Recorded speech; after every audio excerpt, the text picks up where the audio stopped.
3 pra pergunta. Wilker, eu vou falar de um tema que você entende, fuga de cérebros, né? O seu já foi. Veja, o Brasil nos últimos 10 anos perdeu 50 mil mestres e doutores, né? E aí o problema é extremamente grave porque há uma quantidade gigantesca de riqueza social que é gasta pela sociedade para formar um mestre e um doutor. Infelizmente as pessoas não encontram emprego, não encontram a devida valorização e acabam saindo do Brasil. A gente sabe que neste momento existe uma disputa global pela produção da vanguarda tecnológica do mundo entre Estados Unidos e China, né? E que historicamente países como os Estados Unidos nunca produziram a quantidade de mestres, doutores, técnicos e cientistas que eles precisavam. Eles sempre recrutaram esses cérebros por toda a periferia do sistema capitalista.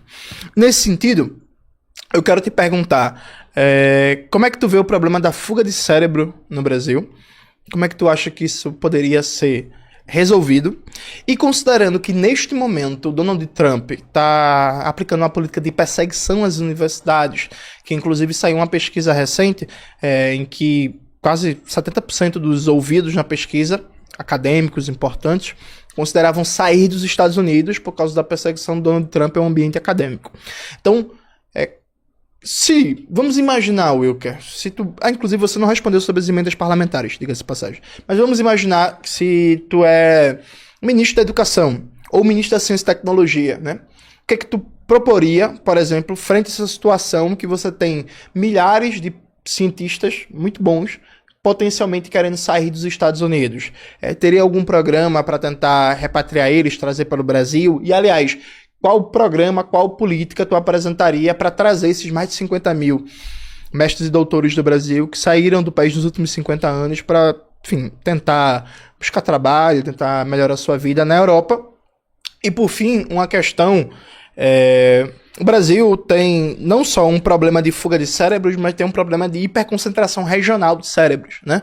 Então, por exemplo, o número de médicos por 100 mil habitantes na região norte é bestial comparado à região sul. Então você tem uma concentração muito maior na região sudeste e região sul de médicos, de engenheiros, de fisioterapeutas, de químicos, de físicos, em comparação com a região norte e nordeste. O que tu proporia para enfrentar também essa desigualdade regional de alocação de força de trabalho qualificada no Brasil? 5 minutos, Wilker. Primeiro que isso é uma questão que envolve a individualidade, a pessoalidade de cada um, por óbvio, né? Será que essas pessoas estão saindo daqui por quê? Será que é porque são reais todos esses problemas em relação às universidades que a gente tem aqui? Talvez seja, né? Será? Será que é porque a pessoa ela não quer ficar restrita a uma produção de conhecimento que é rasa, que não gera efeito prático nenhum e que no final das contas também não vai gerar uma remuneração adequada, porque os melhores cérebros, sim, mereceriam uma remuneração a qual fizessem jus. Meritocracia. Se a pessoa produz aquilo que de fato vai gerar um impacto social relevante, ela tem que receber a mais por isso. Um professor de economia, que foi um dos poucos imparciais que eu tive, estava até dando uma ideia nesse sentido com a qual eu concordo, que produções acadêmicas que você realiza, que geram impactos reais, que são avaliadas como de relevância, a universidade deveria ter um programa, e ela tem autonomia para isso, inclusive, para remunerar esse professor ou esse produtor dessa produção acadêmica conforme fizesse jus. Só que a questão a gente tem uma padronização, uma rigidez nessa capacidade orçamentária e essa distribuição orçamentária, por exemplo, salários fechados. Se o camarada não está produzindo aquilo, não está sendo um bom professor, ele não está produzindo aquilo que se esperaria dele, ele está acomodado na estabilidade do serviço público. Esse cara merece receber o mesmo tanto que um cara que academicamente, docentemente é melhor que ele? Eu acho que não. Ele deveria receber a mais. Só que a gente tem uma política universitária e de forma geral no país, com a estabilidade no serviço público, que não funciona desse jeito. A gente não tem o reconhecimento de quem de fato merece tê-lo por meio de distribuição de recursos para essas pessoas. A gente tem um salário igual para todo mundo. Então o que é que vai fazer com que essa pessoa continue naquele emprego, essa pessoa capacitada que você está dizendo que está envolvida aí na fuga de cérebros? Nada. ela vai fugir mesmo porque o sistema administrativo público do país não está reconhecendo a sua capacidade acima dos demais. Então, o que eu proporia nesse sentido? Eu proporia essa questão da meritocracia. Se a pessoa ela produz mais, ela tem critérios objetivos que demonstram que ela é mais esforçada, que ela de alguma forma manifesta no campo prático um resultado melhor que os demais, que de certa forma podem estar acomodados, ela mereceria um melhor reconhecimento. Senão eu sou super a favor de que ela não esteja aqui mesmo, de que ela vá ser valorizada onde estão tendo reconhecimento, estão dando o reconhecimento que ela de fato merece. Então, é óbvio que é de uma infelicidade muito grande que a gente não tenha as nossas melhores mentes aqui produzindo, tornando o país melhor, mas a gente não pode negar a realidade de uma máquina que ela é muito burocrática, ela é muito inchada, ela não funciona de forma inteligente, ela não racionaliza seus recursos da melhor forma, ela não aloca com reconhecimento, com meritocracia e afins, e a fuga de cérebros é uma consequência disso tudo. E eu não vejo como enxergar isso de outra forma que não essa. Jones, você tem 2 minutos para réplica. Tá. Vamos lá. O Wilker não respondeu sobre a desigualdade de distribuição regional entre força de trabalho qualificada e não deu nenhuma ideia sobre o que fazer frente à ofensiva de Trump contra as universidades para trazer, inclusive, cientistas dos Estados Unidos para cá. O Wilker, chega a ser até fofo. Que é assim. O problema é a burocracia, que a coisa é muito burocrática. Eu proponho a meritocracia. Não dá para ganhar o mesmo salário aquele que é mais produtivo, aquele que é menos produtivo. Mas, Wilker, já existe bolsista de produtividade da CAPES, de acordo com o nível de produtividade da pessoa. Quando você assume um cargo de gerência, por exemplo, na pós-graduação, você ganha um a mais. Quando você está na pós-graduação, quando você não está, tem diferença no salário. Né? Já existem os critérios de produtividade da CAPES do CNPq. Existe um negócio chamado, você pode botar no Google assim, bolsista produtividade, que você ganha um a mais no salário de acordo com alguns critérios de produtividade, que está relacionado à pesquisa, está relacionado à orientação, está relacionado a participar ou não de pós-graduação. Então já existem diferenças salariais de acordo com os níveis de produção na universidade, viu? Veja, tu tá na universidade e tu não sabe disso. Se tu prestasse mais atenção às aulas e a viver o ambiente acadêmico, e veio tá fazendo uma lacradinha, tá fazendo um videozinho patético, você saberia disso. Aliado a isso, esse tipo de coisa, não, tem que valorizar quem produz. Produz o quê, Wilker? Produz o quê? Patente? Sabe como é que registra uma patente? Produzir o quê? Produzir papers, produzir artigos, produzir o quê? Livros, produzir o quê? Número de orientandos, produzir o quê? Quem faz mais o quê? Quem é melhor professor, melhor pesquisador, melhor como? Fazendo o quê? Veja, tu não faz ideia como é que funciona a universidade. Isso aqui foi maravilhoso. Você não faz ideia como funciona a universidade. E a única coisa que você sabe responder tem salário demais, tem que cortar, burocracia, Estado, livre mercado, oferta-demanda, meritocracia e tal. Chavão liberal. É assustador, assim. Tu não faz ideia como funciona a universidade. Vamos lá? Wilker, você tem 3 minutos para uma pergunta. A gente tá indo pra 8ª rodada de perguntas, tá? Quer dizer, desculpa, Não, 9ª rodada. 9ª rodada Tema de livre perguntas. agora, né? Vamos lá. Tema livre. Eu vou fazer perguntas 9ª agora rodada de sobre perguntas. tema livres Já foi e é isso. cunhado já. Já deu. Pode ser? Vez que começou, na verdade, a gente vai Wilker fazendo a pergunta agora. A gente inicia a 15ª rodada. É porque eu tô contando pra cada lado. Entendi, sim, mas você entendeu aqui? Cada lado já fez um punhado, é verdade. Deixei de sim, passou Entendeu até aqui? mais. Dos dois. Pode ser, Wilker? Pode. Deixa eu só recapitular aqui que vocês me interromperam. Não, pode ficar tranquilo aí. Galera, vai dando like, se inscreve e... Tá vamos bom lá. pra caramba, hein, mano. O negócio Pode tá ir. ruim não. Vamos lá, tranquilíssimo. É Começou o completamente... tempo. Vamos lá? Bora. 3 minutos, beleza? É completamente bizarro essa lógica de deturpar toda a realidade daquilo que eu apresento. Você começou sua pergunta falando sobre o quê?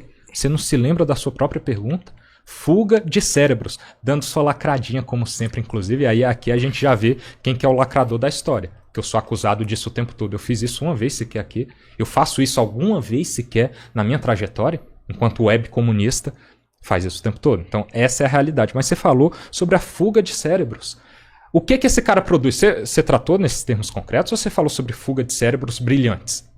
Os cérebros mais capacitados saem do país, consequentemente, eles produzem algo brilhante. Algo que poderia estar sendo reconhecido aqui e está sendo reconhecido lá fora. Então, essa é a lógica básica que o Jones quer deturpar o tempo todo com sofisma. Mas vamos lá para a pergunta aqui que eu queria, já que está em tema livre, conectar com uma questão recente aí, e está ligada à educação também, que é a sua controvérsia ali em relação à produção acadêmica, ao livro do Tiago Braga, né?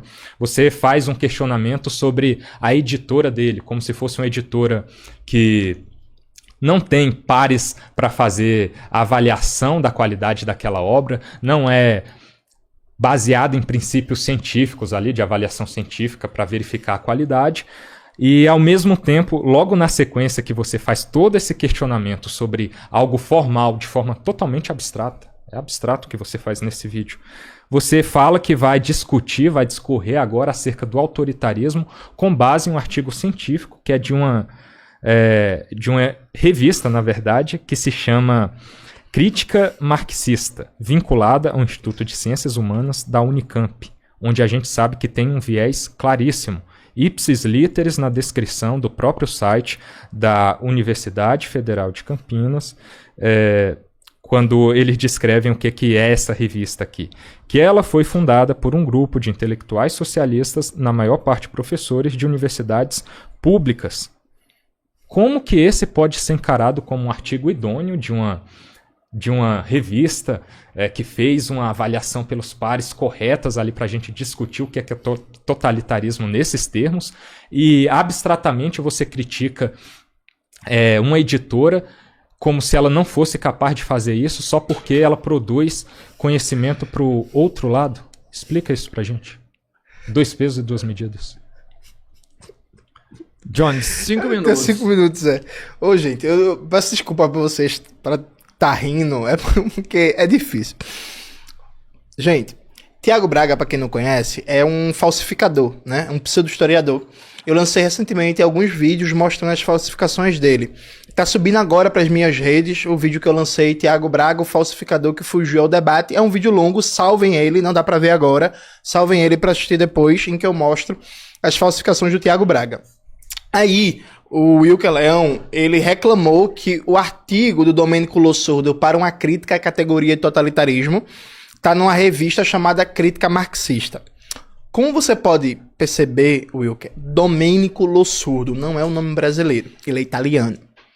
Ele era presidente da Associação Internacional Marx Hegel. Ele era professor da Universidade de Urbino, na Itália. Ele era considerado, enquanto vivo, um dos maiores especialistas em Hegel da Europa Ocidental. Intelectual e filósofo renomado internacionalmente, com seu livro publicado em mais de... seus livros, né, no plural, publicado em mais de 25 países. No Brasil, ele era publicado por 4 das mais importantes editoras acadêmicas, inclusive a editora da UFRJ, que é a maior universidade federal do Brasil, publicado pela editora Unesp, que é também uma das mais importantes universidades de São Paulo, além de ser publicado por editoras com vinculação político-partidária. Também foi publicado pela editora Rivan, pela editora Ideias e Letras, pela editora Anitta Garibaldi e pela editora Boitempo, coisa que o Tiago Braga nunca foi, né? Publicado por editoras acadêmicas, porque, enfim, ninguém publica aquilo. Então, veja, sim, existem pensadores que são marxistas, né? O fato dele ser marxista não invalida o artigo dele. Nem diz que tem um viés, porque todo mundo tem um viés, Wilker. Não existe neutralidade na ciência. Presta atenção aqui agora, viu? Você não aprendeu isso na aula, que você ficava atrapalhando, agora que você tem que ficar caladinho, você vai aprender. Não existe neutralidade na ciência. O que existe é rigor científico, rigor teórico, né? Eu posso ser de esquerda, você de direita, isso não diz nada se meu conteúdo é bom e o seu é ruim, se o seu é bom e o meu é ruim. O que vai dizer é a concepção teórico-metodológica que está ali envolvida na pesquisa. É se a pesquisa é boa, se os argumentos estão bem colocados, se a bibliografia foi bem usada, se pesquisou o estado da arte sobre o tema. Então, se eu estou falando sobre totalitarismo, por exemplo, eu preciso consultar os principais autores e autoras sobre o tema. Eu preciso, por exemplo, passar necessariamente pela obra de Hannah Arendt, fazer uma crítica, uma concordância à obra dela. O artigo do Lossurdo é muito bom, Lossurdo era um filósofo, morreu recentemente, uma pena, internacionalmente reconhecido. Inclusive, tem um livro publicado dele no Brasil, Colonialismo e Luta Anticolonial, lançado pela Boitempo Editorial, que foi eu que organizei. Tá subindo esse livro agora nas minhas redes sociais. Então, assim, eu começo a rir, e novamente eu peço desculpas, que eu sei da seriedade do debate, peço desculpas ao público, porque é engraçado, porque tu pensou assim, bala de prata, olha aqui, ó. Ele fala que a editora do Thiago publica não é acadêmica. Veja, eu não tenho problema nenhum com a editora Dialética, é uma editora comercial. Existem. Há no Brasil editoras comerciais, como é o caso da Dialética, e há no Brasil editoras acadêmicas. Na estrutura brasileira, as editoras acadêmicas são ligadas às universidades, né? Então, em cada estado, você tem a produção acadêmica muito centralizado em universidades, ou, por exemplo, no caso de Pernambuco, a Fundage também, que é a Fundação Joaquim Nabuco. Então, o circuito acadêmico no Brasil em Pernambuco é a editora da UFPE, a editora da Rural, a editora da UPE e a Fundage. E você tem também o circuito comercial. Acontece. O problema do Thiago Braga é que ele é um falsificador, ele é um falso historiador e que ele tenta se legitimar a partir de um reconhecimento acadêmico que ele não tem. E até aí, zero problema. Veja, não tem problema não ter reconhecimento acadêmico. Tem vários pensadores importantes da história brasileira que não tiveram, à sua época, reconhecimento acadêmico, como Jacob Gorender e Clóvis Moura. Mas eles eram bons, não é o caso do Thiago Braga. Então, veja, me causa até um certo constrangimento você falar assim, caramba, eu vou pegar ele, eu vou dizer que para ele criticar o Thiago Braga, ele citou um autor marxista que publicou, foi traduzido, viu? O texto original foi publicado em italiano, que traduzia um texto marxista, agora eu peguei ele. O texto é ruim. Wilker, qual é, vamos lá, eu imagino que você leu o texto. Qual é a principal crítica do Domênico Lossurdo à categoria totalitarismo? Resume pra gente, por favor, em 1 minutinho, a principal crítica do Domênico Lossurdo, no texto que você citou, a categoria de totalitarismo. E não fuja da resposta não, por favor. Jones,